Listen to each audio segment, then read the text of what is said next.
अस्सलाम वालेकुम अजीज तुल्बा। आपको मालूम है कि हमारा मुल्क 15 अगस्त 1947 को अंग्रेजों की गुलामी से आज़ाद हुआ। अंग्रेजों ने तकरीबन 200 साल हुकूमत की। इससे पहले भी भारत पर मुल्की और गैर मुल्की हुकूमतें रही है, जिनमें मुगलिया हुकूमत, सुल्तानों की हुकूमत, राजपूत खानदान की हुकूमत, मौर्य हुकूमत और मराठा हुकूमत वगैरह काबिले जिक्र है।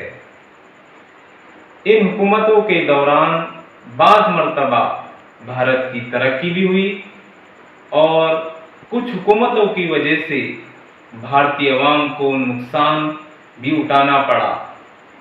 17वीं सदी के दौरान महाराष्ट्र में शिवाजी महाराज के जरिए एक नई हुकूमत की बुनियाद पड़ी, जिसका मकसद अवाम की फलाह व बहबूद करना, नाइंसाफ़ी को दूर करना वगैरह था।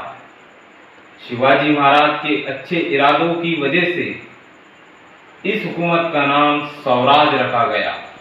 स्वराज का मतलब खुद की बनाई हुई हुकूमत।